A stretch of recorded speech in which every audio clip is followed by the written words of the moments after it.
The NBA is guaranteed to look significantly different in about 2 weeks from now. Hell, even sooner than that. As a matter of fact, one of the players on this list, Blake Griffin, has already switched teams since the moment I sat down to write this video. And well, there's only a matter of time before multiple other individuals are set to join him. Now, there are only so many players that I could cover that are guaranteed to switch teams, so if there's anyone that I miss on this list, let me know in the comment section down below, and I'll make sure I include them in future analysis. So do me a favor and smash that like button for the YouTube algorithm, as this is my full-time job, and every like helps my channel grow. Consider subscribing and turning on our notifications and checking out our channel membership program. Also, this video is sponsored by Raycon, but a little bit more on that later. Now that we got all that out of the way, cue the intro.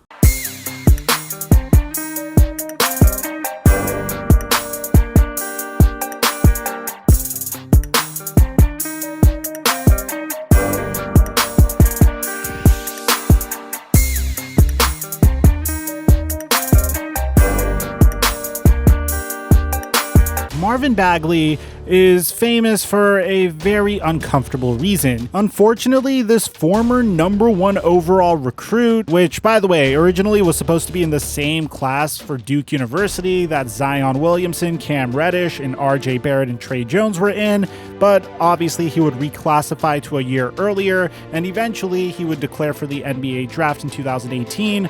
However, he is more famous for being the player that was drafted after DeAndre Ayton and before Luka Doncic and Trae Young than his talent on the basketball floor. Now, in Marvin Bagley's defense, he's only played in 109 NBA games in his career thus far, as opposed to Trae Young's 175 games and Luka Doncic's 165 games. However, while Trae Young and Luka Doncic will forever be linked to one another due to a draft day trade that was made for each other, Marvin Bagley doesn't even come close to sniffing the level of talent that those two players possess thus far. Now, obviously, it's still very early in his career. Marvin Bagley is just 21 years old and is set to turn 22 in about 6 days from the time that we're making this video, and once again has only played in 109 games. A huge reason why I personally think that he may have not been succeeding in Sacramento could be in large part due to the fact that he has been injured over the last year and a half, and just terrible coaching in general. I honestly am a huge believer in the talent that the Sacramento Kings possess. I feel like Harrison Barnes is an average to above average scorer, De'Aaron Fox is a remarkable stud point guard, and Tyrese Halliburton was a remarkable draft pick and a great backcourt mate for De'Aaron Fox. They possess all the tools that's needed for a really exciting and tough small ball lineup that features Harrison Barnes, Marvin Bagley, Buddy Hield, Tyrese Halliburton, and De'Aaron Fox. They just need the right coach to put it all together.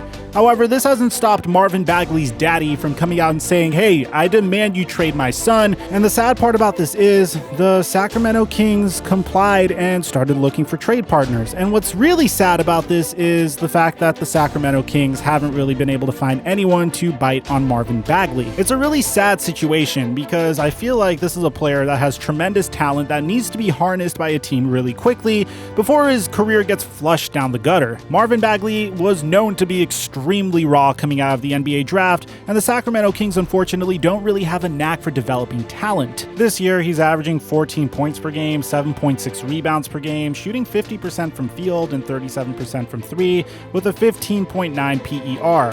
If you look at his advanced analytics, he's a liability both on the defensive side of the floor and the offensive side of the floor. So what do you do when there's a former #2 overall pick that wants out, but has very little trade value? The Sacramento Kings are essentially stuck. Up next, we have Andre Drummond, who finds himself to be in a very interesting situation as well. You see, Andre Drummond is known for being a remarkable traditional center. As a matter of fact, probably a top 5 traditional center, if not top 3. Looking at his statistics, he's averaging 17.5 points per game and 13.5 rebounds per game. He has a 20.8 player efficiency rating and is a pretty good rim protector as well. So why aren't people trying to trade for him? Well, Andre Drummond's skill set is unfortunately a little bit obsolete in today's NBA, and he has a very inflated contract. On top of that, he is set to become a free agent this offseason, where I honestly think his free agency could be one of the most important free agencies in recent memory, as we will finally be able to gauge the value of an excellent traditional center. The Cleveland Cavaliers obviously don't want to buy out Andre Drummond and would prefer to trade him, and there are plenty of teams that could use a traditional center, but hopefully this just doesn't turn into a one-year rental. However, if he is bought out, multiple contending teams would jump all over the opportunity to feature a player like Andre Drummond on their roster. He's still just 27 years old, and again, statistically, he is dominant and brings a lot to a contending team.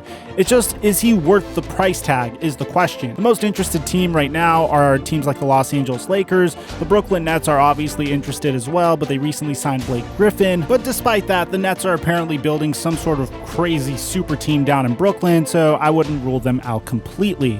Now, before we get to our next player, this video is sponsored by Raycon, the official earbud partner of my channel. And the reason why I chose Raycon is because, have you ever went on a jog with some overpriced headphones or earbuds that you spent money on, only to have them consistently fall out of your ear as you were jogging? This drives me literally insane. You spent a ton of money on an earbud and it's not doing its job.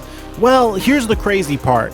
Raycon's everyday E25 earbuds are literally a fraction of the cost of the average earbud or headphone, and they're significantly more effective, never falling out of your ear even once. What's even more surprising is it provides significantly better sound quality, way more bass, and is way more compact than the average earbud.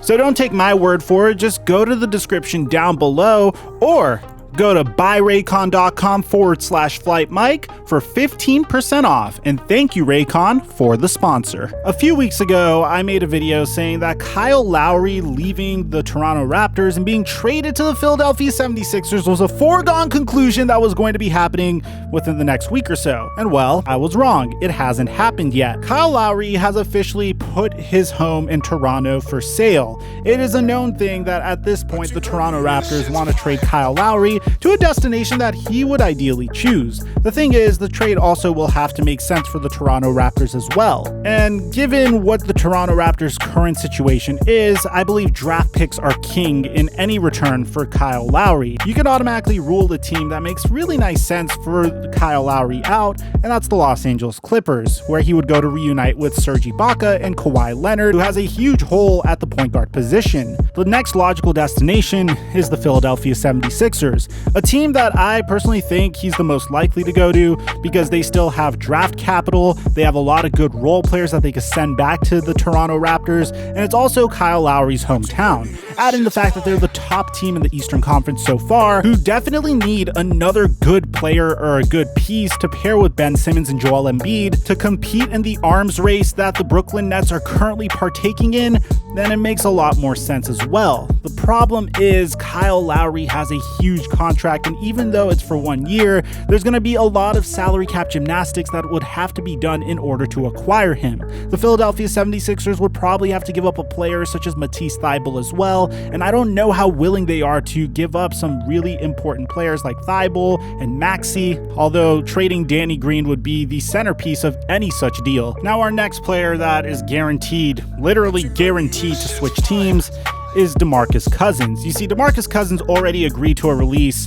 with the Houston Rockets and is currently just waiting to see how the buyout market plays out. It's really sad to see how far Demarcus Cousins' value has fallen off ever since sustaining an Achilles injury during his time with the Pelicans and then eventually tearing his ACL prior to last season. Now he's hit rock bottom in terms of his value as a player. I thought going to the Houston Rockets and teaming up with John Wall would be just what he needed to rehabilitate his value, but unfortunately that is not what he wanted, nor it's not what the Houston Rockets wanted, mainly because they both had different goals in mind. And to be honest, it's very hard to predict what Demarcus Cousins' next team will be. He is too old to be the focal point of a rebuilding team, but he, in my opinion, isn't good enough to be a major contributor on a championship caliber roster. So what team would take interest in a player like Demarcus Cousins, and where would he want to go personally? The Lakers are rumored to be interested, but as a plan B in case Andre Drummond doesn't get bought out. But other than that, I really can't figure out the market for Demarcus Cousins. So let me know in the comment section down below So who else you think could use Cousins? Up next, we have the most underrated player on this entire list, a player that most of us have been sleeping on because his talents have been wasting away in Orlando, and that's Nikola Vucevic. Nikola Vucevic has reached the next level in terms of being an absolute stud for the Orlando Magic by increasing his ability to convert from three, becoming literally what every NBA team wants from the modern NBA center. A man that could not only chase down 11.6 rebounds per game, but could also shoot 6.5 threes per game and convert on 41% of those threes. On top of his offensive versatility, he is a pretty solid contributor on the defensive side of the ball as well, and has an overall box plus minus of 6.0. and a value over replacement player of 2.5, and contributed 4 win shares thus far this season, which is pretty remarkable because that's how many win shares he had in all of the 2016 to 2017 NBA season combined. Now that he's been named an All-Star for the second time and he's also getting up there in age, it might be a good time for the Orlando Magic to capitalize on Nikola Vucevic being at the very height of his stock as an NBA player. If you trade him to the right team, say the Boston Celtics, you can get tremendous assets in return from them in the form of future draft capital, but we all know that Danny Ainge isn't willing to part with his draft capital, even though he had an excessive amount of it. The Miami Heat have also expressed significant interest in acquiring Nikola Vucevic, which in my opinion is probably the most likely destination for him because they also have a lot of assets that they could potentially part with, and he does make a remarkable fit for the Miami Heat scheme. I honestly think if traded to the right team, Nikola Vucevic could potentially be a player that takes a fringe playoff contender and potentially elevates them to a championship contender if the right team trades for him. Primarily the Miami Heat, in my opinion. And last but not least, we have to include Victor Oladipo, a player that is, in my opinion, absolutely remarkable, but is currently in a sticky situation due to his contract situation and, well, the fact that he said multiple times that he wants to join the Miami Heat. But regardless, he still has a pretty nice trade market ahead of him. You see, he's on an expiring contract, and the Houston Rockets are clearly trending towards a rebuild. They don't want to engage and begin the process, but obviously they still want to put themselves in a position to at least get something in return for Victor Oladipo, who is a surefire player to leave them this offseason. Now, the Golden State Warriors have expressed interest in trading for Victor Oladipo, and this makes perfect sense in my opinion. The Warriors need another ball handler to complement Steph Curry. This would obviously be a short-term rental because Klay Thompson is out with an Achilles injury, and the Warriors have clearly missed the ball handling of Andre Iguodala and Sean Livingston, so in my opinion, this makes a lot of sense. Regardless, no matter who gets him, I expect this to be a short-term rental and for Victor Oladipo to leave the team for the Miami Heat this offseason. Now, I don't want to make this video too long, so let's cap our list over there, but if there are any players that I left out, let me know in the comment section down below, or tweet at me or comment on my latest Instagram post, and I'll make sure to include them in the next video. Aside from that, I'm your boy Mike, and I'm dropping our mic until our next upload.